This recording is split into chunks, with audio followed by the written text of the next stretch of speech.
Heidi, hi. Here we are, live again. And you're very welcome to Elvis the Ultimate Fan Channel. Yes, I'm talking to you.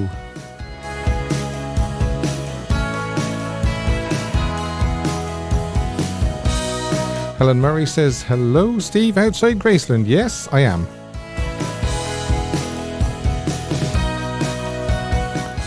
I trust everyone is well. Hello, everybody. Let me just move something here. It's blocking my view on my screen. Perfect. Hello. Welcome once again to Elvis the Ultimate Fan Channel. As you probably know, we are going to be doing Fan of the Month quiz. We are going to be doing This Day in Elvis History, Elvis Photo and Song of the Week, poll result, of course, Elvis on Tour. I asked you to vote on Elvis on Tour. Don't forget you can ring me free on Instagram and Facebook Messenger. I don't know whether more people would ring in if you could ring me on WhatsApp as well. I might add that to it. Just let me know in the comments and I'll look later. If you could ring me on WhatsApp, would you ring me? Don't forget as well, also, you can see over that side, Elvis Radio 24 hours a day. It broadcasts the best of Elvis Presley to the entire world, 24 hours a day, his songs, rehearsals, alternative takes, and live performances. So if you haven't signed up for that yet, it's completely free. And you'll find the links in the description box below. Somebody says, yes, WhatsApp. Is it too early to call in? Yes, Dylan, it is. I don't actually open the lines until probably after the quiz. Because I need to concentrate on doing the topic, I need to concentrate on doing the poll, and I need to concentrate on doing the quiz. But after that, it's a free-for-all. You can ring in as much as you like. New book, 536 pages, great book cover, Elvis, The Quest for an Oscar, great book. Right, I might check that out, actually. Jim, I think you sent me a copy, an email of that, and I might get round, if you want me to, maybe to getting you on the show and you can tell me about it. I'm pretty sure that's the email I saw anyway. Things are starting to ring bells up here. And while I'm on the subject, I have a brand new video for you coming up right after this live stream. I'll tell you more about it near the end of the show. And I am really, really, really excited about the video because I've been after this person for quite a while. And then with a little help a few weeks ago, I got this lady's firm contact details.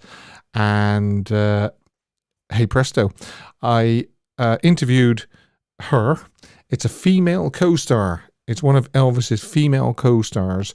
And I interviewed her on Thursday and I got it all done and dusted and edited and so forth, and post-production and intros and outros and all that lark that has to go with it, ready for you for immediately after this live stream. So I'll let you know near the end of the show who it is, but I'm really, really excited about it. I really am.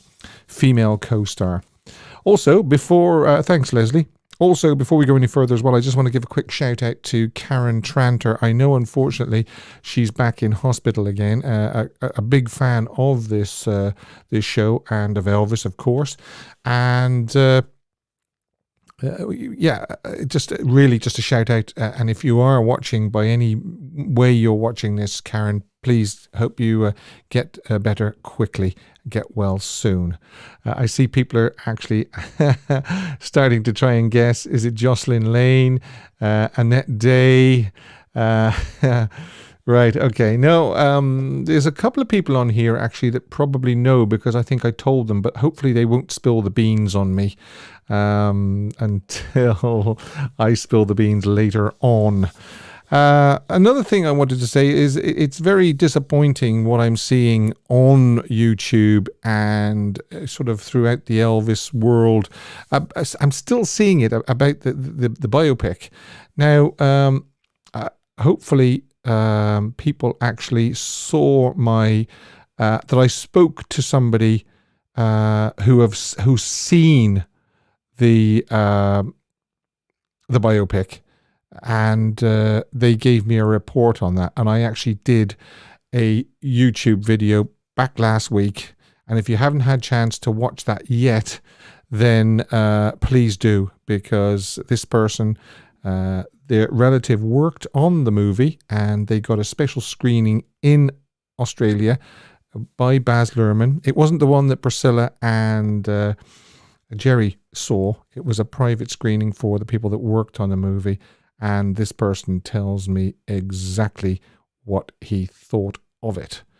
So I'm going to sort of jump in to the...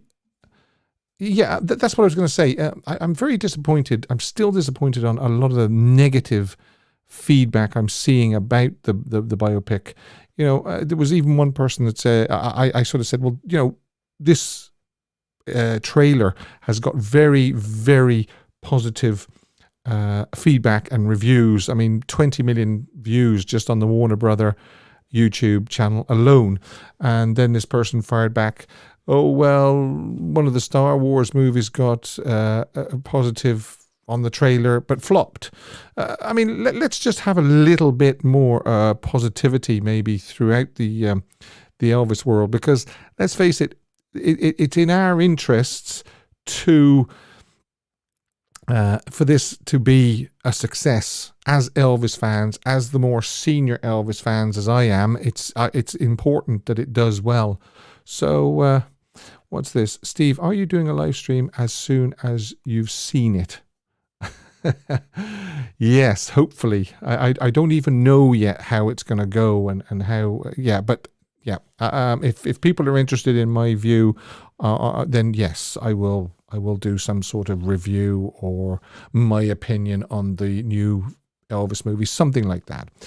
I'm also disappointed at some of the what's the word? Squabbling and so forth that goes on between YouTube accounts, Elvis YouTube accounts. To me, it's just nonsense. The reason why I've done this Elvis channel is because of Elvis. It's got nothing to do with me. It's not an ego trip for me, and I don't do it for me. I do it for Elvis, and of course, you looking through that camera there now. I don't do it for, but there seems to be a few channels around that just seem to do it for their own celebrity status, and it's disappointing to say the least. It should just be about Elvis and nobody else, and that's why this is called Elvis the Ultimate Fan channel, because it's for the fans. That's why. That's the things I do. I do it for the fans. I don't do it for myself and to get a big ego. So, but it's disappointing, and I don't see this squabbling ceasing anytime soon, unfortunately. And I'd be pretty sure that if Elvis saw some of the YouTube channels that were supposed to represent him, he would be disappointed. He would be shaking his head. Now, I'm not pointing my finger at any specific channel, because it's not one specific channel. It's multiple channels. It's it's not two channels. It's not one channel. It's a lot of channels, unfortunately. So there you have it. That's my little bit, and I'm glad I've got that off my chest now. Thank you very much for listening to me. Sorry for the rant. Now, Elvis's 33rd movie and final movie. So where do we go from here after this week? What am I going to do? Well, don't worry, I've got plenty of things up here to ideas I can do. So let's have a look at some of the pictures while we're doing it. Elvis on Tour is a 1972 American documentary film starring Elvis during his 15-city spring tour that year. It is directed by Robert Abel and Pierre Adige, and released by MGM. Following his return to live performances and touring after his movie career, Elvis starred in the documentary Elvis, That's the Way It Is for MGM in 1970. Manager Colonel Parker then arranged a deal for another documentary film with the studio for early 1972. Yeah, split screens, of course. MGM hired Abel and Adige who previously documented Joe Cocker's 1970 tour of the United States. The crew filmed 4 shows. Now, the reason why I'm going 4 like that quizzically is because I'm going to tell you in a minute that it was more than 4. We know it's more than 4. They were later intertwined with interviews, assisted by Martin I'm going to say that again. Will I try that again? Martin Scorsese. It featured the use of split screens. Yes, that Martin Scorsese worked on Elvis on Tour. The film was released on November the 1st, 1972. While it opened to mixed reviews, it became a box office success. In 1973, Elvis on Tour won the award for Best Documentary Film at the 30th Golden Globe Awards. So there you go. I love that sequence when he comes on and all the flashbulbs go off and he's walking around. It's just, nobody makes an entrance like Elvis, that's for sure. After an 8-year hiatus where he focused on his acting career, Elvis returned to live performances with his 1968 television special, Elvis. With the success of the show, his manager, Tom Parker, arranged a residency for him in the International Hotel in Las Vegas. And, of course, then after that, they decided, well, let's not just stick to Vegas. Let's tour some of the arenas around North America. In early 1972, Parker and MGM began the negotiation process for a new documentary film to be shot in Las Vegas. The project, originally titled Standing Room Only, and there we go, it was originally titled Standing Room Only, and that's a shot from Jacksonville in Florida, and it was later used on the Madison Square Garden cover. So I don't know why they did that. Well, obviously because they were trying to rush it out fairly quickly. A little bit like what they did with Aloha from Hawaii. It was, as I say, it was originally planned as Standing Room Only. It was planned to be released in its retrospective soundtrack album. MGM paid Parker and Presley $250,000. Today's equivalent is $1,619,000. Wow. Following the terms of the new contract signed between the singer and his manager in February 1971, Elvis received 2/3 and Parker received 1/3. The concept of the film was changed to show Elvis as he toured arenas throughout the United States. They maybe thought that, well, we've done the bit in the International Hotel, which actually in 1972 became the Hilton. So let's do a tour instead. Elvis would appear in 15 cities during his spring tour.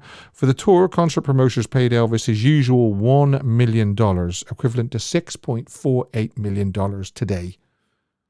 That's an awful lot for 1972, folks. $6.48 million equivalent. Adage and Parker visited the tour locations while Abel made arrangements for the equipment and crew. The directors planned to use small, unobtrusive cameras. They would edit the footage later to increase the image resolution to that of a 70mm film. Upon meeting Presley, Pierre and Abel felt that he was too bloated and pale, and they worked with the lighting to hide Elvis's appearance. Now, I mean, don't get me wrong, I don't think Elvis looked bad, but he definitely looked better after the tour. He went to Hawaii, he got a nice tan and everything like that. We've actually seen photographs recently posted on social media, because it's around about this time of the year, May, that he was coming back from Hawaii on a commercial airliner, and everybody was taking photographs with him and things like that. Great shots. Can you imagine being on a flight and suddenly looking up and seeing Elvis on your flight? So and then we've got the Madison Square Garden press conference, and without doubt he looks absolutely superb, tanned, healthy and everything like that. So I can see why they were sort of a little bit concerned with his appearance in Elvis on Tour. He definitely looked better around about the time of Madison Square Garden than he did in March and April of 1972.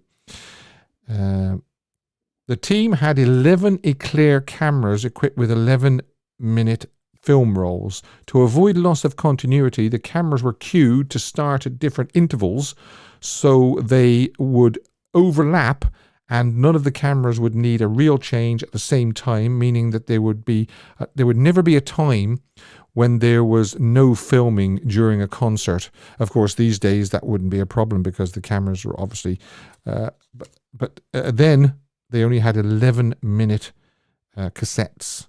And so it was a very good idea to just use small unobtrusive cameras and stagger the start times. A stroke of genius, really. Abel attended the start of Elvis's tour in Buffalo, New York on April the 5th. He taped the concert with a simple black and white video camera, and that footage has actually been up for sale recently, and there was a small 2 or 3 minute segment of it shown on YouTube. So if you ever get a chance, just try and find that. It's Elvis Presley, Buffalo, 1972, April the 5th. Because he wanted to work out the logistics and the choreography of Elvis's concert. The Associated Press reported the show broke the Buffalo Memorial Auditorium's attendance record for concerts with a crowd of 17,360. The crew began shooting the documentary at Elvis's appearance at Hampton Roads, Virginia, had a sold-out crowd of 22,000. Wow, that's even bigger than Madison Square Garden, because Madison Square Garden only held 20,000. There were traffic jams on Interstate 64 hours before the show. The newspaper described the audience welcoming Elvis with deafening applause and screams. Yeah, that's for sure. That comes across on the film, doesn't it? It remarked that the singer was a little chubbier than he used to be, but that the electricity of his performance was as magnetic as ever. The crew filmed Elvis's performance the following night in Richmond. The 2 full weeks of shooting, the production team finished the photography. The team had told the Copley News service they had shot 60 hours of footage. Right, so they've got 60 hours of footage and we've seen 90 minutes. So we know what we want to see after this biopic has been released, and it's been a huge success. And Warner Brothers see that there is a market for Elvis Presley, and that's what we're going to see, aren't we? Salam Salah says 60 hours, exclamation mark, exclamation mark, exclamation mark. Yes, 60 hours. And I'm going to just go a little bit more in depth in a minute why it was 60 hours. Now, through Elvis's friend Jerry Schilling, the directors convinced the singer to use footage of his early career that included his appearances on the Ed Sullivan Show. Parker opposed references to Presley's early career as he felt it would portray the singer as a nostalgia act. Schilling convinced Elvis to allow the filmmakers to interview him at the Metro-Goldwyn-Mayer Studios, MGM Studios. And it was actually, the interview that we hear was actually conducted in one of Elvis's old dressing rooms. So then we have the interview provided the film's narrative, as the voice clips were used between performance sequences as the tour progressed. Elvis's father, Vernon, was interviewed at Graceland. The cost of the shooting the film amounted to $600,000, equivalent today of $3.8 million. With Elvis's performance fee, the total production was $1.6 million, equivalent to $10.3 million today. Parker asked MGM to remove parts of Elvis's interview from the film, particularly the singer's negative comments about his acting career. The full interview can now be found unedited on YouTube for anybody that's interested to hear what Elvis says about his movies. Ken Zemke was the documentary's primary editor, with Martin Scorsese assisting. As in Woodstock, Scorsese used split screens to focus on the performer as well as on individual band members. Abel's company Cinema Associates partnered with Cinema Research to develop a technique to change the film's resolution. The footage was originally shot on 16mm, those 11-minute cassettes, and it was later squeezed or compressed to a 35mm film that gave the material a quality grain of 50%. The transfer was then augmented to 70mm widescreen with the use of an optical printer. So that's how they got it. That's how they changed it into the big screen that we see when we go to the movies, the 70mm wide Panavision or whatever they want to call it. from those little Eclair cameras up to this. Again, that was quite clever, groundbreaking, and again, it's everything that Elvis deserves. He deserves the best. Abel also used this technique for production in the 1973 film Let the Good Times Roll. I remember going to the cinema to see This Is Elvis, and it was in the days when they showed two films, sort of like a supporting film and then the main film, and the supporting film was Let the Good Times Roll, and it's a very good film actually. If you ever get a chance to see it, watch it. It features footage of singers from the 50s and 60s performing on stage, and Little Richard and people like that. It was a good movie, it really was. As Parker closed the negotiations with NBC for Elvis' upcoming television special Aloha from Hawaii via satellite, MGM executive James Aubrey urged them to delay the broadcast planned for November 18th to avoid both releases overlapping. Elvis on Tour placed at number 13 on Variety's national box office survey. The film covered its production expenses soon after opening, so it was a success. It was shown in 187 theatres in 101 towns and took in $495,000 in its first 3 days. So, it easily made money if it made that much in just 3 days. The January 1973 opening of the documentary in Japan attracted 52,830 spectators who contributed $131,000 to the local box office. It became the only film starring Elvis to earn a Golden Globe. Yeah, and quite rightly as well. Elvis on Tour has been broadcast on television by NBC first on January the 15th, 1976. So it was 4 years before it was broadcast on television. Outtake footage from the film was used in the 1981 documentary This Is Elvis. MGM released Elvis on Tour on VHS in 1982. In 1987, a new VHS version was released. The new edition received negative criticism for the removal of the split screen footage. Well, yeah, that was a bit of a bad move, I think. In 2003, the show, recorded in San Antonio, Texas, was released with the compilation the compilation CD box set Elvis Close Up. In 2005, Elvis on Tour, The Rehearsals was released by Elvis's official collector label Follow That Dream. In 2010, Turner Entertainment released the film on DVD, Blu-ray and digital video. As the release matched Elvis's 75th birthday, the film was later screened during the annual Elvis Week in August 2010 in Memphis, as well as in 460 theatres across the United States. The re-release grossed $587,000 at the box office. Amazing. The new version replaced the original use of Chuck Berry's Johnny B. Good on the opening credits with Don't Be Cruel due to copyright issues. Yes, they couldn't nail down the copyright for Johnny B. Good, so they had to change it. I prefer the Johnny B. Good intro, to be honest. Right. So I questioned whether the 4 concerts that were mentioned to be filmed for the movie, and I'll tell you the reason why. Well, first of all, we've got the April the 5th, 1972, which was when the tour started, and it finished on April the 19th at Tingley Coliseum, Albuquerque, New Mexico. Now, the April the 5th one was filmed by the producers, as I say, on a black and white video camera for reference purposes only.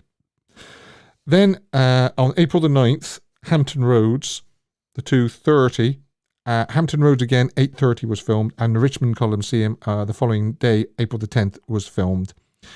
Jump ahead to April the 14th, Greensboro Coliseum, Greensboro, okay. The Owl Belt, and if you remember rightly, Elvis jokes about that belt, doesn't he? He says, for those of you at the back that can't see, this is an owl. So that comes from the Greensboro Coliseum on the 14th of April. And then the penultimate night, the one before last, April the 18th, the Convention Center in San Antonio, where he wears the white pinwheel with a lion head belt. Now, those 1, 2, 1, 2, 3, 4, 5 concerts definitely filmed for Elvis on Tour. And then, as I say, the Buffalo one was videotaped for reference. However, when I show you this picture here, they're movie canisters, and that is left to right, associate producer Sid Levin, and then we've got Pierre Adige, and Robert Abel, and they are in front of those Elvis, I suppose you could call them film canisters. And I mean, not being smart, but even if you don't know much about cinematography and so forth, you can tell that there's more than 5 concerts there. And also 5 concerts would not amount to 60 hours of footage either. So, every time I see those pictures with Adige and Abel in front of those canisters, my tongue hangs out to think what is in those canisters. Now, we know they filmed at Hollywood studios as well, sort of like a faux or a fake recording studio where Elvis sings Separate Ways and Always on My Mind and all that. And of course, there's the rehearsal footage as well where he's singing some of the songs that he's going to sing on stage. But again, that wouldn't amount to 60 hours of footage. So let's get it done, Warner Brothers. Let's do it. After the Baz Luhrmann movie is a huge success, it's going to be a huge success, people. I know there's people that are doubting it, but it's going to be a huge success. Let's get that 60 hours. Ooh, can you imagine 60 hours released? Even if it's only 30 hours released, I'd be happy. So that's Elvis on Tour, and Elvis's last movie, a documentary, yes, but it's still a movie, out of his 33 movies, and gotta say, one of my favorites. There's so many, but it can do, I've said this many times before, it could do with a little bit of sprucing up. It could do with the same treatment that they did with MGM in 2000, MGM, That's the Way It Is in 2001. A little bit of the dead wood needs to be cut out of Elvis on Tour.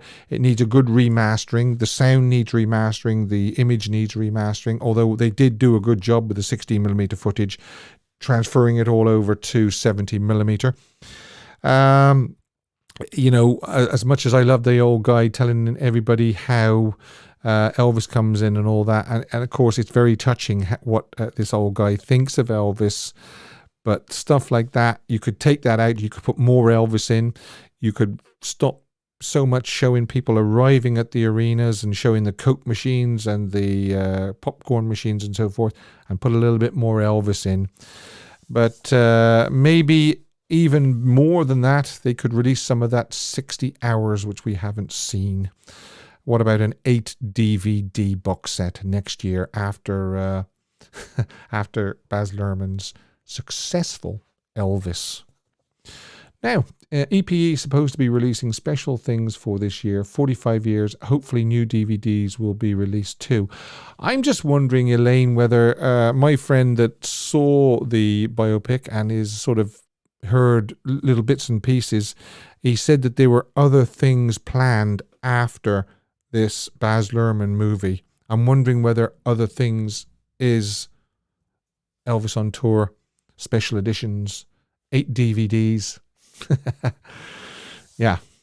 Okay. Anyway, so yes, there's definitely more than 4 or 5 concerts filmed, because there's more than 4 or 5 the 60 hours worth.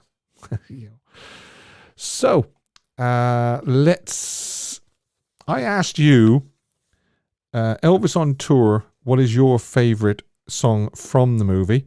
And I said Proud Mary, Never Been to Spain, Bridge Over Troubled Water, Funny How Time Slips Away, and Separate Ways. Or you could leave your comments in the section below the poll if you weren't happy with the ones that I shortlisted. It's very difficult. I can honestly say, going through these 33 movies, some weeks I have agonized over which ones to put in the poll. And it wasn't always easy. It's one of the things I probably won't miss, actually, is doing these movie polls. Right. So Jay says, this is nearly impossible to pick. They are all phenomenal. Bossa Nova Baby, I chose from the poll Never Been to Spain. Well, that guitar break by James Burton alone, sounds almost as sultry as Steamroller Blues from Aloha from Hawaii. Again, another great guitar break by James. Ryan Davis says, funny how time slips away, one of his best ever songs. That's another great piece, part, section, sequence, whatever you want to call it, from Elvis on Tour, when he turns the house lights up so that he can have a look at the audience and they just go wild. And then he says, leave them up. And he's actually singing Funny How Time Slips Away with the house lights all still up. And it's great because you can see more of the reactions from the crowd. I love that section. Kyle9291 says, Lordy Miss Claudie. That's another fun number. He looks like he's having a great time there, looking over at the band a lot and looking over at the backup singers while he's singing Lordy Miss Claudie. Mrs. EAP, hi Elaine, says, another difficult choice, Steve. Sorry.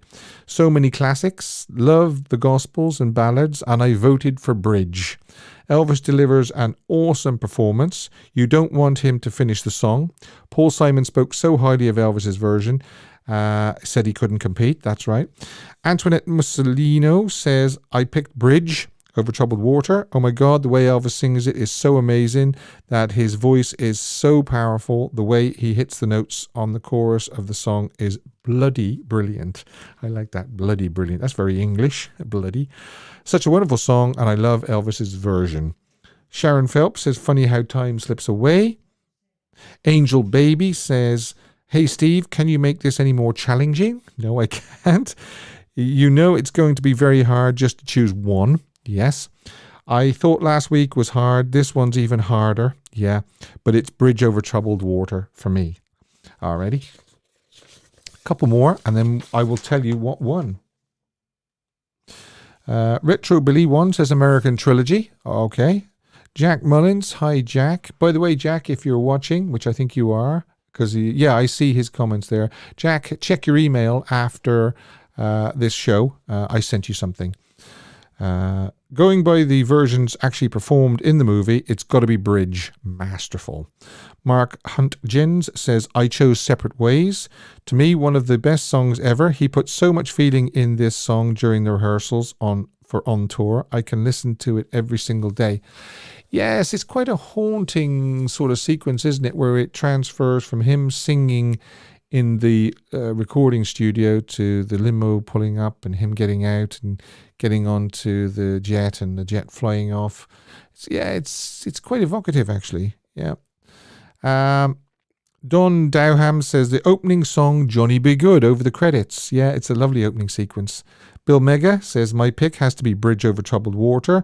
This is the definitive version and gives me chills. May I also mention Sweet, Sweet Spirit by J.D. and the Stamps. Such a beautiful gospel song, and that grin on the high note is unforgettable.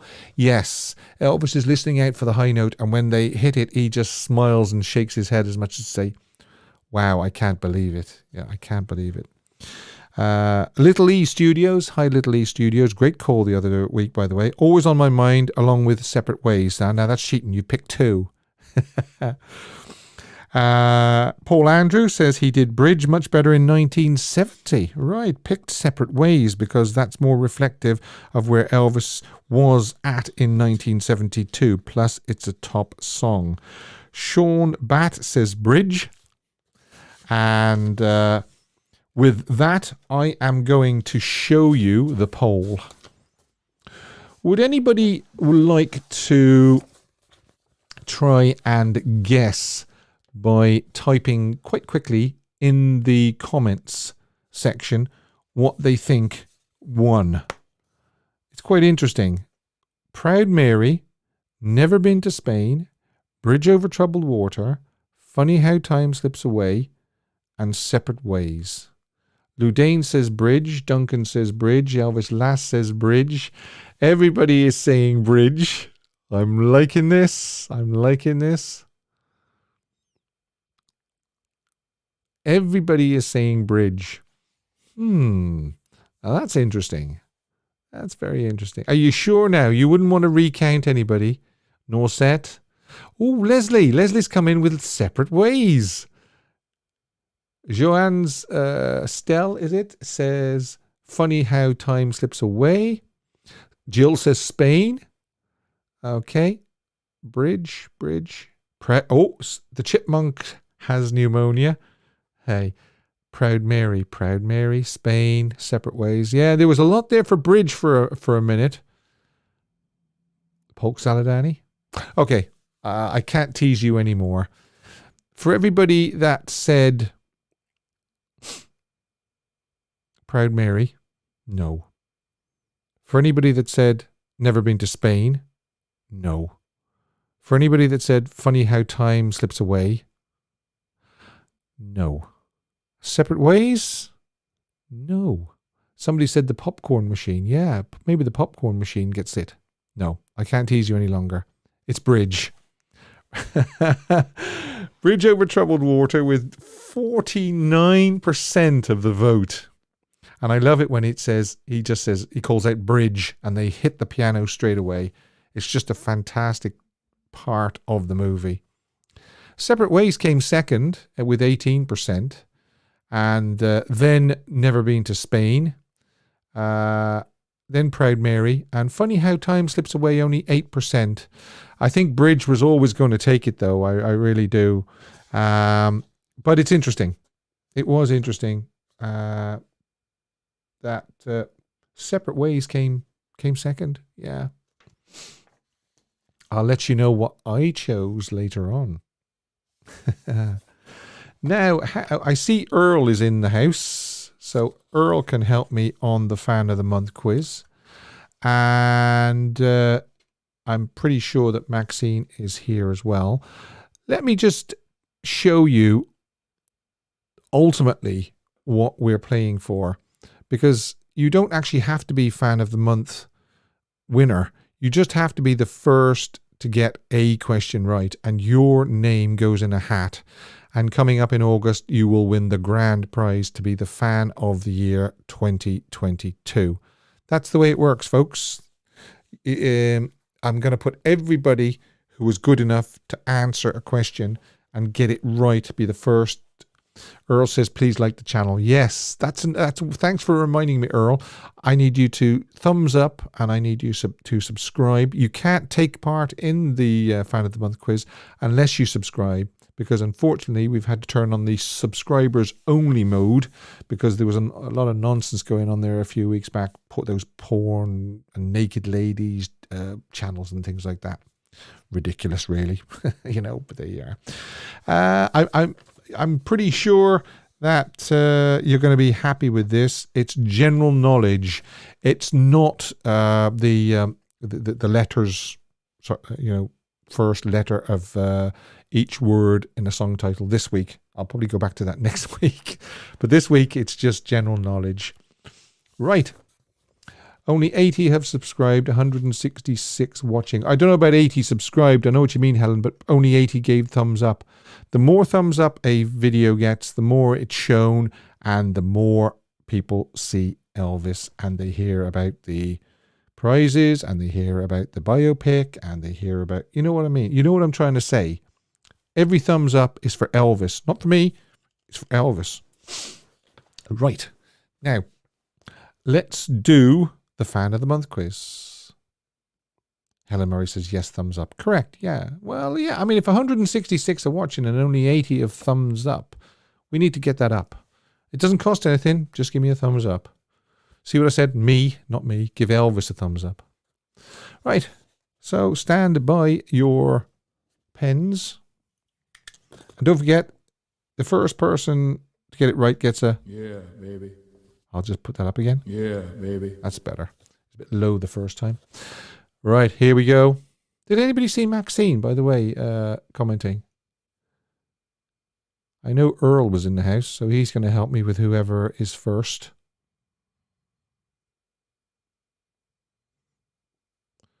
Don't forget, you can also, if you want me to particularly address something, because I don't see all the comments, you can use the super chat function. Yes, Maxine was in, Steve. Okay, right. Here we go. Eyes down. 6 questions. Fan of the Month quiz. This is an easy one to start with. I'll be very surprised if a lot of people don't know this. So I better be very, very careful and watch closely who gets it right first. What is Priscilla's middle name? What is Priscilla's middle name? Well done. Anula A. It's Anne. Correct. Well done. And you get a... Yeah, baby. Look at all those Anns. Yeah, correct. Bolu is actually her maiden name. Yeah. Anula says finally. Well done, Anula. And she says finally. And she also gets put in for the grand prize in August. And as I've said to you every week, but just in thumbs up, Buttercups, get a haircut, Buttercup. And I know I've said it on numerous weeks, but I'm going to say it again. This prize suits everybody. There's not one Elvis fan that wouldn't say, oh, wow, I love it. And whether you're a woman or a man or a child, you will get so much pleasure out of this item. Right. So, Jack says, congratulations, Anula. Right. Okie dokie. Question 2. Who was Elvis's female co-star in Jailhouse Rock? Jailhouse Rock will get a mention later on because I think this time, May 57, Elvis was making Jailhouse Rock. Duncan Campbell, Judy Tyler.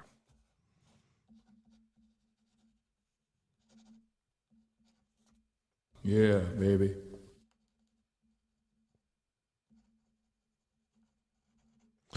Alrighty. 101 Elvis says, 1015 Elvis says, yeah. Beautiful, beautiful Judy. Okay, Earl is telling me that I got it right with Anula. Sorry, with Duncan. Anula was the first one, and Duncan was the second one. Now, we are... Yeah, this is, again, a quick one. It won't take you long to type this, but it might trip a few people up. Because, sometimes when you look at an album, you don't actually take this information in. How many tracks on the original King Creole soundtrack LP? How many tracks on the original King Creole soundtrack LP? Okay, that's the very, very first time it was released.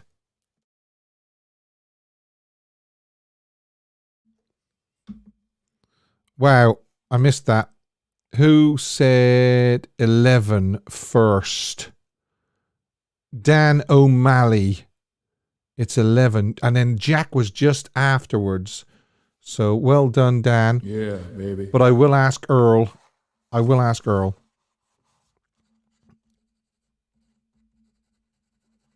I don't know whether Maxine is still in the building or not.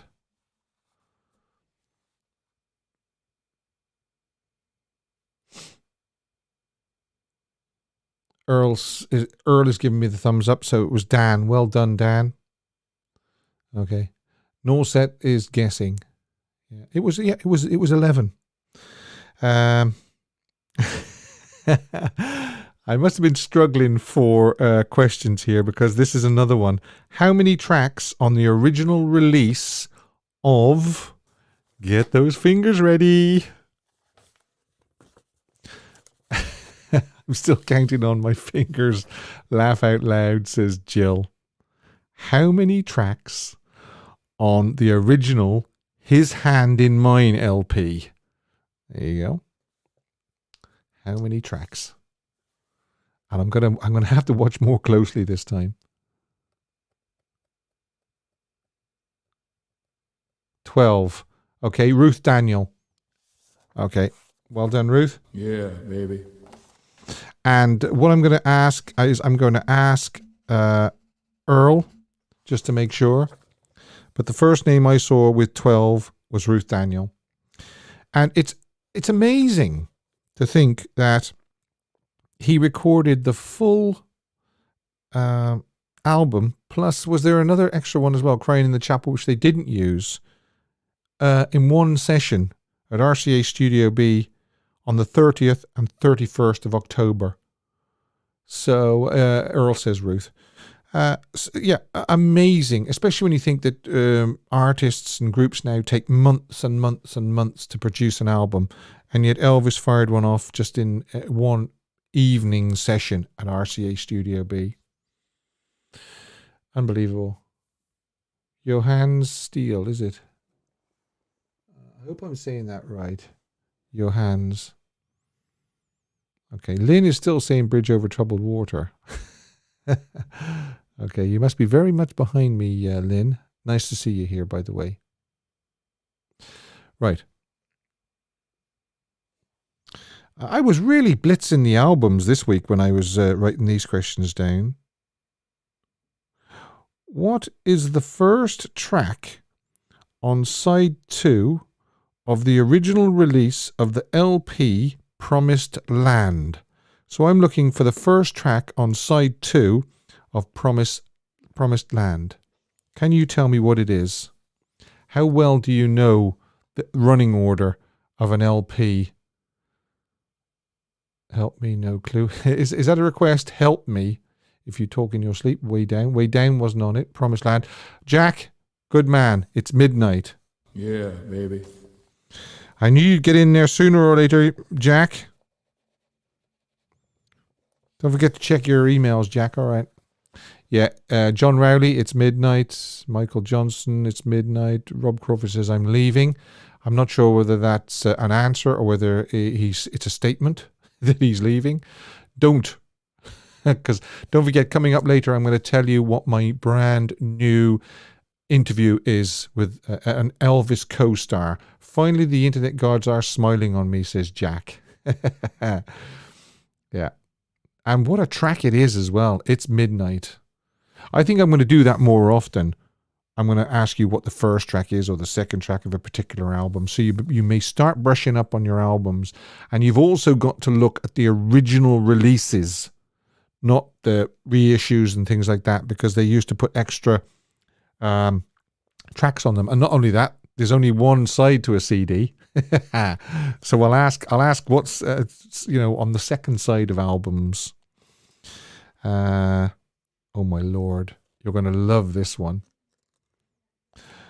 What was the 5th song Elvis sang during the Aloha from Hawaii concert? That's the actual broadcast one, not the rehearsal, the broadcast one. What was the 5th song Elvis sang during Aloha from Hawaii? Obviously, CC Rider is the first one. So go from the first one. Oh my goodness, somebody got it already. 10:15 Elvis, says Steamroller. Yes, it was. Well done, 10:15. Your name is in the hat for August. Yeah, baby. Brian says Mountain. Janelle says, well, Steve, I'm bad. Burning Love. No, are you sure it wasn't Burning Love? It was actually Steamroller Blues. Yeah. There you have it. There you have it. Oh, yeah, I've got to remind you as well that I am going to do a live poll for you now. Again, if there's 166 people watching, I don't know how many is watching because I don't actually check it. It doesn't really make any difference to me as long as there's one person watching and they're enjoying it. That's all I worry about. But if there's 166 people watching, hopefully there'll be 166 votes because it doesn't cost you anything. You just click on your choice, your option of the live poll. Now, if you're watching this on catch up, you won't see it, but you will hear me actually announce the results because it is a live poll, not a replay poll. And if you just see a blue band at the top, click on the blue band and it will drop down and you will see the options for the live poll. I'm also going to open the phone lines as well if you want to ring me about anything Elvis, about the biopic or anything really, Elvis on Tour. There you have it. They're open. But my poll this week is, who do you blame for Elvis not touring overseas? Parker, Elvis, or Elvis and Parker? There you have it. That is the poll for this week. Who do you blame for Elvis not touring overseas, doing a world tour? Do you blame Tom Parker? Do you blame Elvis himself? Or do you blame Elvis and Parker? In other words, do you think they were both equally to blame? And as I say, everybody vote if you can, because the more votes, you get a more accurate sort of result, really. If only half of you vote, then, you know, it doesn't really kind of give me a good sweep of what Elvis fans think. I'll tell you who I blamed in a minute, near the end. But it'll be interesting, I think. And if I had to guess which way it would go as well, I think I know which way it's going to go. So who do you blame for Elvis not touring overseas? Parker, Elvis himself, or were they both equally culpable for not getting their acts together and getting it done? So let's do this day in Elvis history. And we have, of course, we have pictures. I did the poll, didn't I? 49%. Right. 1955, May 22nd. That's another thing I want to say. If this is a special day for you, or if it's your birthday or anniversary or anything, any red letter day, it would be nice to know what Elvis was doing on your red letter day, if it's May the 22nd. And this is what it was. 1955, Elvis performed at the Magnolia Gardens, Houston, Texas in the afternoon, and very likely appeared at Cook's Hoedown Club, a club in Houston, in the evening. I've got a couple of photographs here taken of Elvis at the Magnolia Gardens, and I think this is a cute one because look in the background. Everybody is looking at Elvis. I mean, it's only 1955. Only 1955, I know. He'd been on the go about a year and a bit. Or no, actually under a year, because he didn't really start hitting it big until sort of July, August time of 1954, did he? That's when That's All Right. But even so, in May 1955, all eyes were on Elvis already. Especially the ladies in the background. And he looks like a schoolboy there, doesn't he? He's so young. So young. 1956, Elvis performed at the Veterans Memorial Auditorium. And I've got some fantastic sort of from the wings shots here. Well, not from the wings, from the balcony shots almost, isn't it? In Des Moines, Iowa. He was wearing black loafers, lavender socks, a white shirt with a thin tie, and a lavender sports coat. Wow. At that point in time, we had never seen a lavender sports coat. He was about 20 feet away from us, recalled Wanda Gropinger, age 70. The set list that he sang was Heartbreak Hotel, Long Tall Sally, Blue Suede Shoes, I Was the One, I Got a Woman, Money Honey, and then he finished off with Hound Dog. And I would say the crowd just went berserk at that, because he used to do a very, very sort of burlesque sort of version of Hound Dog. Keep those votes coming in for who do you blame for Elvis not touring overseas? Parker, Elvis and Parker. If you can just see the blue band and nothing else, click on the blue band and it will drop down and it'll give you the options to vote. Please keep voting on it. 1957, we have Jailhouse Rock. He was working on Jailhouse Rock. Of course, he was very, very much looking forward to returning from Hollywood to Memphis, because as he was working on Jailhouse Rock, his mother and father were moving into his new home, Graceland. And they were doing renovations and doing it up ready for when he returned in June, because he didn't actually spend his first night in Graceland, even though he bought it in March, April of 1957. He didn't spend a night in Graceland until June, when he came home from making Jailhouse Rock. And then we have G.I. Blues, his first post-army movie in 1960. With the beautiful Juliet Prowse. Then we have Blue Hawaii. He was working on Blue Hawaii in May 1961. Again, with the beautiful Joan Blackman. And boy, would I love to talk to Joan. I would just love to speak to Joan on the channel. And also, I mean, this time of the year was always very busy for Elvis. Girls, girls, girls. With the recently departed, unfortunately, I can't. You know,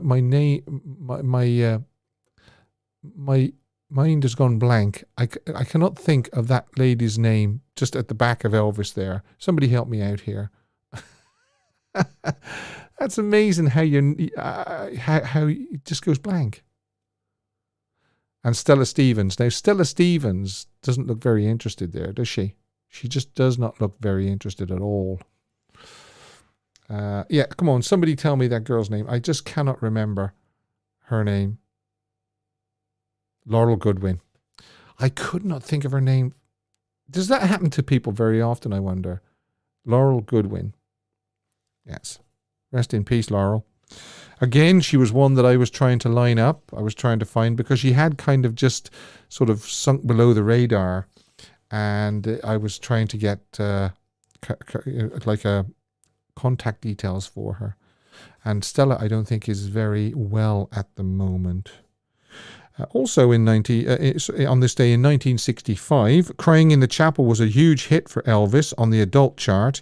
It moved to the top slot on this date and stayed there for 7 weeks. So 5 years after it had been recorded at the Is Hand in Mind sessions, it hit the top. But it hadn't, obviously. It had stayed in the vaults until 1965. 1966, Elvis played touch football at Whitehaven High School near Graceland. 1970, Elvis Presley signed a picture deal with MGM. And of course, out of that, we got this, That's the Way It Is, and Elvis on Tour. 1971, Elvis and Joyce Bova left Nashville to return to Memphis, where Elvis went to Dr. Nick's house from the airport. He obviously had something that was ailing him. Wait till you see these pictures in a minute. 1974, Elvis did dinner and midnight Tahoe shows.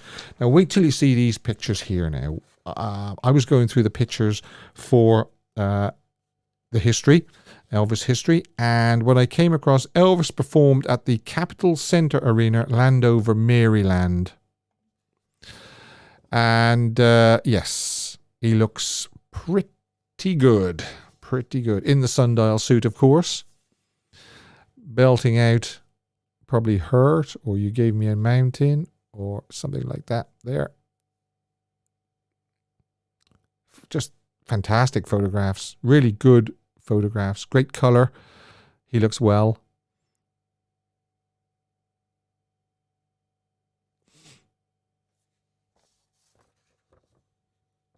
So that was at the Capitol Center Arena, Landover, Maryland. He looks happy too, which is another thing. People said that, the last years Elvis was depressed and he was unhappy and all this and all that. And well, he's got 2 microphones there. He's probably in the process of swapping one. Maybe he did sometimes get it in his head that he wasn't happy with a particular microphone, so he'd swap it for another one.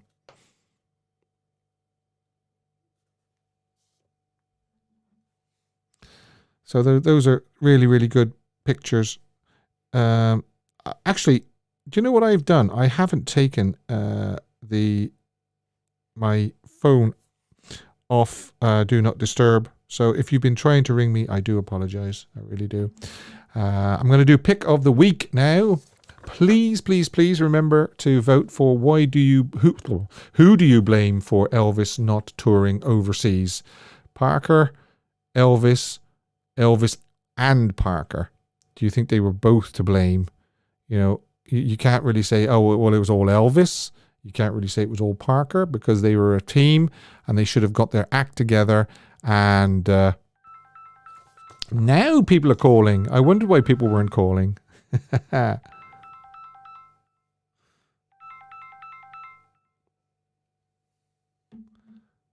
Hello? Hello? Okay. My apologies for not opening the phone lines. I'm sorry about that. I'm sure there's people there that want to... Hello, who's calling Elvis the Ultimate Fan Channel? Hello, Steve. It's Mark. Hiya, Mark. Sorry, you were probably trying before, were you? And I forgot to take I've just tried a few times. I forgot to open the lines. I'm sorry. Oh, no problem. No problem, mate. So, You're a busy boy. You're a busy boy. So I'll tell you what I'll do, right? First of all, I'll say, I'm sure you voted in the live poll, did you? Who do you blame for not doing the overseas tours? My vote was for Parker. Do you? You don't think it was Elvis and Parker, no? I don't think so, because I think Elvis would have gone. I just think he needed that guidance. I think Elvis, if Parker said, right, we're going to England tomorrow, he would have said, yeah. You know? Yeah. I think Parker weren't going to go, and I don't think he was going to go in the near future either. So I think he knew that and stopped him, in certain ways. So, I believe it was Parker. I think most people are going to vote Parker, actually. Yeah. I said I was going to guess to see which way it'd go, and I think it's going to go Parker. So I think so. Yeah. I don't think many people are going to go just for solely Elvis. There might be a few for voting for Elvis and Parker, but I don't think there's going to be many people just voting solely for Elvis anyway. No, I don't think so. No. Regarding obviously the film and all the negativity we've been hearing. It's a bit strange, isn't it, when they haven't even seen the film yet? And it's a bit crazy. There's a certain minority that won't give anything any chance whatsoever. I'll give you an actual example. I did a video there a couple of weeks ago, Elvis and Marilyn. Marilyn Evans, and I saw a comment on my YouTube today saying that they never met, and obviously the person had commented without even looking at the video, and they'd obviously thought I meant Marilyn Monroe, but it wasn't Marilyn Monroe, it was Marilyn Evans. So there's certain people who are not even going to give this movie a chance. I know. I mean, either they haven't even bothered to look at the trailer, or they've seen the trailer and thought 3 minutes, that's no good. How can a trailer is only a flavour of the movie. That's it. Yeah. Well, there seems to be a lady as well on Facebook, and she's actually met Elvis on a few occasions. I'm not sure if she's French or Italian. Right. She's well known. Mm-hmm. You might know her. It's famous pictures of her backstage at the Hilton. She's there with her husband who's got a beard. Yes, I know exactly who you're talking about. Yes. Yes. She seems to be really anti Priscilla Presley. Right. She don't believe a word she says about. I think Priscilla probably just fantasised a few things, over the past, but she hasn't got a good word for her. She said, "Well, I saw the trailer. Elvis is too thin, the 50s." She's saying Elvis didn't wear makeup around the eyes, and I'm thinking, well, Elvis was he was quite thin in the 50s. He wasn't thin, but I think the portrayal of it's fine. Mm-hmm. Elvis did wear makeup. He did. He wore eye makeup. Yeah, that's it. Yeah, he did. And because she's saying, his eyes are made up too big and he looks like, and Elvis didn't wear that. And I'm thinking, well, you're supposed to be a big Elvis fan. And you're not, there's a few things there that you just don't know already. And you're criticising the film before you've even seen it. And she just seems to say, like, well, what does Priscilla know about Parker? Right. And I suppose, in one way, I don't think Priscilla would know everything about Colonel Parker. She certainly wouldn't know everything what happened in the 50s and the early 60s. Exactly. She might know more towards the mid 60s end, but I wonder how much she does know. Probably just what Elvis told her, but she seems to think, well, she's fantasizing. And has Baz just gone to Jerry and Priscilla to talk about Elvis because there's lots of other people who know more about Elvis than them pair? It's like, I wonder what she thinks about what Lisa has said, because Lisa has endorsed the movie. Riley has now come out as well and endorsed it. Now, I know the cynics could say, oh, well, they're just doing that just to generate more money and more interest. But I actually think that Lisa would be very, very honest. And if she wasn't happy with anything at all, she would say. Yeah. I would have thought so. Yeah, myself. Yeah, I'll totally agree with that as well. Yeah, she just seems to have a bee in a bonnet about it. I think she's just really anti Priscilla, and she's a bit anti whoever plays Elvis, I suppose. At the end of the day, Austin looks like he's done a great job. We'll all see ourselves when the film comes out, but no one will be Elvis anyway. So he's not. No, we hope that he gets the essence of Elvis. We know he doesn't look exactly like him, but then again, who does look exactly like Elvis? He wasn't. He was unique, you know. Yeah, of course, yeah, and I just wish, them kind of people who are supposed to be big Elvis fans in herself. Yeah, she's met Elvis on a few occasions, which is nice and great. But don't slander the film before it's come out. Really, yes, exactly. We were hoping for success for this movie because it's almost like a last chance saloon for it, isn't it? Because I don't think anybody is going to put this much time, effort, and money into another Elvis movie. No, well, I think it'll be a smash. And like you were talking about Elvis on Tour, a great film, last film, great film. I love it. I love the split screen. Yeah, the technique back in '72. Yeah, and like you say, look at that 60 hours of footage. We have to get some of the likes of you and me and loads of other fans who, been Elvis fans for 20, 30 years or more. We need to see this because we ain't going to be around to see it forever, are we? No. I know almost certainly this person hinted at it that had seen the movie. He says there are other things on standby. I think a reissue and a remaster of Elvis on Tour is one of the things that is, is on standby. I think anyway. Got to be, hasn't it? It's got to be. Maybe so, not this year, which is sad because it's 50 years. 50 years, yeah.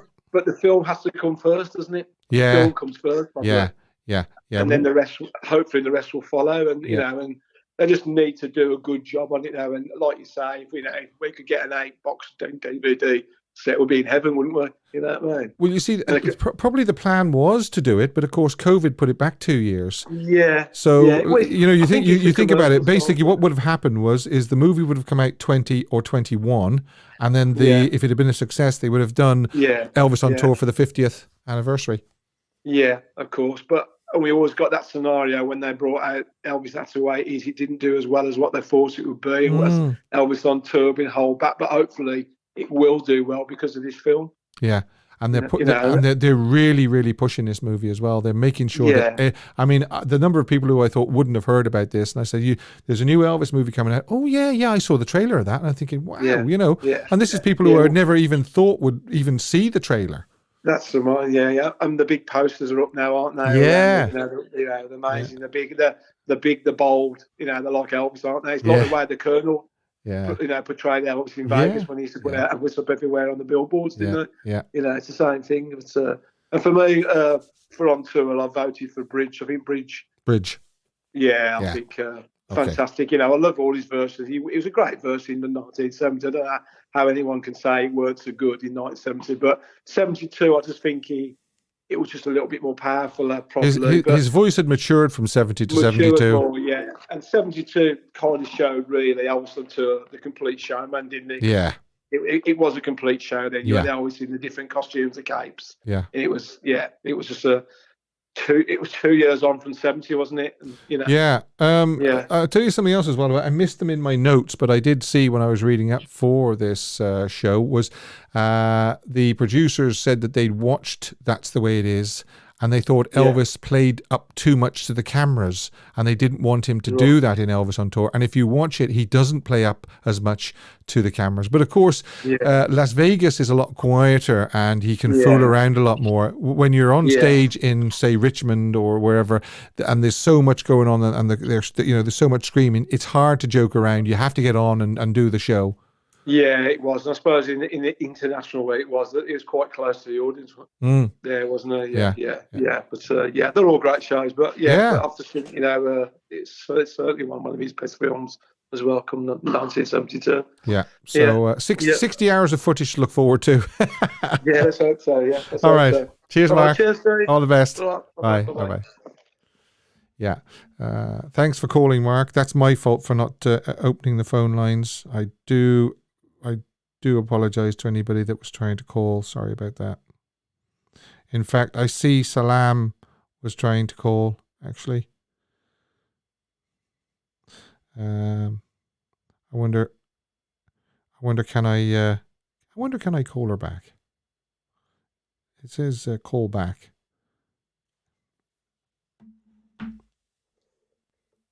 Hi, Steve. Well, how are you? I thought I'd call you back for once instead of you trying to call me. Yes, how are you? Sorry. Listen, I forgot to open the phone lines. Oh, is that what's happening? Yeah. I don't know whether you were trying to call. You were probably trying to call, were you? No, I was trying to call, but it wouldn't ring. Oh, yeah. Very strange. Anyway, as Mark said, I'm a busy man and I just overlooked it. That's all right. What you do is plenty. Thank you very much. Very kind. So, what would you like to talk about? Well, first thing I want to talk about, I saw a 15-second trailer thing on YouTube. You know, they're releasing different types of trailer combinations. Yes, yeah. And in the one I saw, you hear Parker saying, whatever that man does, or whatever you have to do, that man has to get on stage. And I know what they're referring to. I think it's a story where I think it was Larry Geller who saw them. Well, when I interviewed Larry Geller for this show, yeah, he did tell the story about dunking his head in ice and dumping him in a bath and something, didn't he? Yes, and when I heard that in the trailer, I said, "Oh my gosh, I don't know if I could watch that." Well, I don't think I could handle it. I'm going to be drowning in tears. Yeah, well, the person I spoke to who has seen the complete movie in Australia, Baz invited him because his, as I said, his somebody who he is related to worked on the movie, and he actually said some of it is hard to watch, and I would say that the scene you're talking about is one of the scenes that's hard to watch. I would also imagine. I would also imagine that the Unchained Melody section is going to be hard to watch as well. I mean, I just assumed, like, you know, if they do funeral scenes or those kind of scenes, that those would be the sad ones. But it seems like they're going to be putting a lot of gut-wrenching scenes in this movie. So I was planning on watching it with my sister, but I told her I need to watch this alone. I don't want anyone near me because I already know it's going to be a pool of tears, and I just want to enjoy it and just be fully immersed in it and not worry about who's around me. So but when I saw that, my heart kind of broke a little bit. Yeah. I said, oh my gosh. Well, I mean, I know, what you're going to have to do is you're going to have to take dark glasses or something like that, because when the light, when the lights go up, and your eyes are streaming and everything like that, the last thing you want is everybody looking at you. But then again, probably everybody else in the cinema will be crying as well. Yes. But also another thing, like you were saying earlier, that people who are usually not so into Elvis are going to watch this movie. I work with a family. When I walked in the other day, they know that I'm a crazy Elvis fan. They said, when's the movie? I said, the 24th. They said, oh, we're getting a babysitter. We're going to go watch it. Yeah. I said, oh, that's wonderful. Like, that's everyone is going to watch this movie, even people who are just, normal Elvis fans. Yeah. I mean, I almost think I don't want to jinx it or anything like that, but almost definitely this is going to be a hit. I don't want to start talking Oscars or anything like that yet, but I think it's going to be a hit. I mean, if you just see these posters, they're just so Baz Luhrmann. But honestly, no one could have done this story better. Yeah. And I know he's very eccentric, but guess what? So was Elvis. Yeah. Look at those suits he wore. And even Graceland, they changed Graceland back to how it was, I think, in the 60s-ish. But when Elvis passed away, it was all red. It was all really eccentric, crazy furniture. I mean, who better than Baz Luhrmann, right? Yeah. And as we know, as I keep saying, Baz is a big Elvis fan as well. It needed somebody who was a fan as well to do it. Because he knows what a fan wants. Yeah, his dedication. Yeah. And but those posters that are coming out, they're just so beautiful, so amazing. And I'm hoping for an Elvis on Tour release.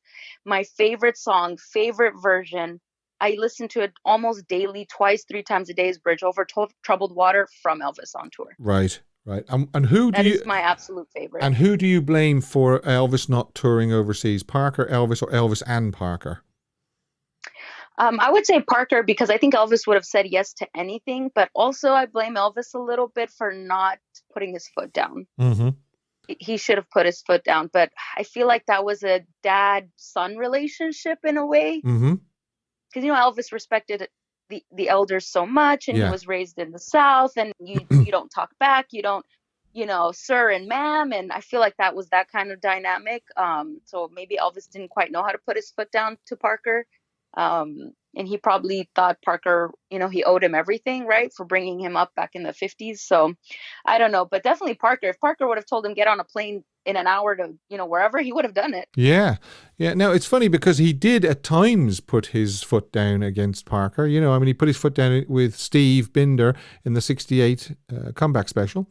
He also put his foot down when he wanted to record with Chips in American. So there's a few times, but it's strange he didn't do it for the overseas. Right. And also with If I Can Dream, he put his foot down with that one. Yeah. They wanted to finish off with the Christmas song. Yeah. And that's Elvis right. refused. So that's why it's mostly Parker, but also, Elvis didn't really put his foot down to do this kind of international tour. Maybe he had his own reservations, who knows, but that's what I think. But definitely Elvis on Tour. I wish they would remaster it. And if after the biopic, when it's a success, if they release Elvis on Tour in the cinema, wouldn't that be just amazing? Because during COVID, they did do a couple of showings of That's the Way It Is at the local theater here where I live. That's correct. They did the 68 comeback special. They did That's the Way It Is. So really, I think if COVID hadn't hit, I think the next one would have been Elvis on Tour for the 50th. Yeah, I had my tickets ready to head down to the local cinema to watch That's the Way It Is on the big screen, but everything got shut down. Yeah. So if they would do that with Elvis on Tour, remaster it, really make it great, and just release it, I think they'd get more than they think out of it. Yeah. See, unfortunately, it's very dated. Parts of it are very dated. The old guy telling everybody where Elvis comes in, that should go, really.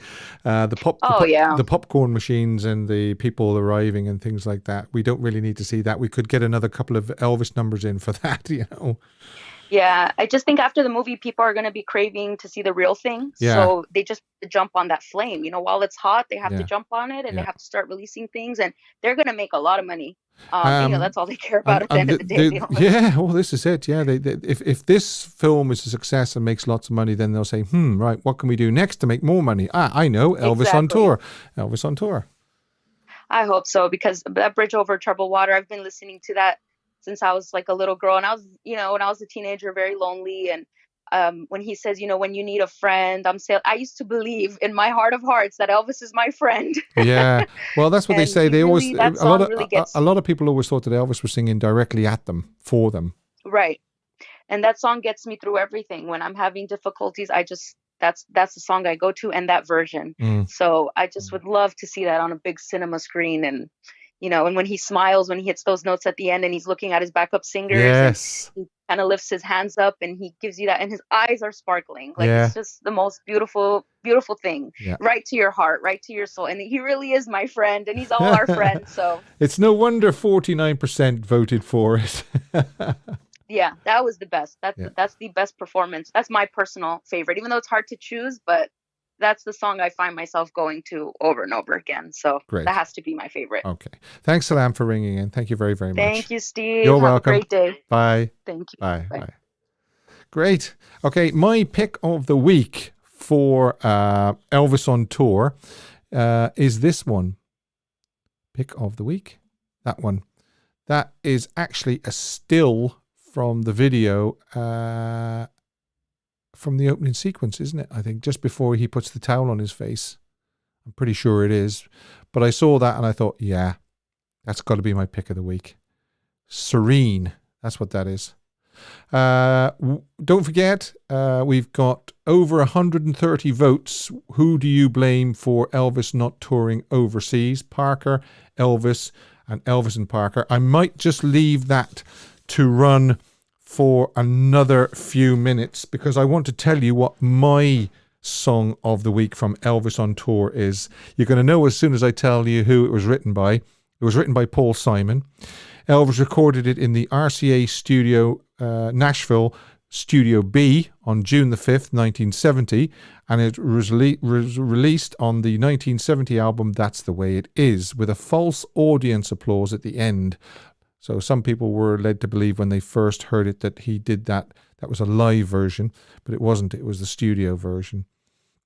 During that summer season in Vegas, Paul Simon attended one of the shows, and after seeing Elvis perform this song, he was reported as saying, "That's it, we might as well give up now." On the studio version, Robert Matthew Watson wrote in his book, Heartbreak Hotel, Elvis's outstanding singing is not disguised. This is a fabulous version, burning with sincerity and power and finding depths not revealed by its composers. Elvis continued to use this song throughout his live performances, including his final live appearance in Indianapolis on June 26, 1977. It is, of course, what 49% of you voted for. It's Bridge Over Troubled Water. I voted for that as well. And the performance that appears on Elvis on Tour was filmed at the Greensboro Coliseum in Greensboro, North Carolina on April the 14th, 1972. I know we've all seen it. I will still put the link below just in case you want to click on it and enjoy it one more time. It's one of those songs that starts off lovely and quiet, and it builds and it builds and it builds and it builds until that wonderful climax that Elvis gives it. And what he does with his voice near the end when he hits those notes is just remarkable. Absolutely remarkable. I am going to close the poll and see exactly what everybody voted.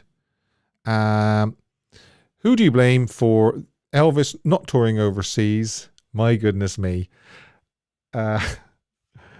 We have Elvis 8%, Elvis and Parker 26%. So a quarter of you thought maybe, well, Elvis should have maybe stood up to Parker a little bit more, but an overwhelming 66% said that it was Parker. 66% said Parker.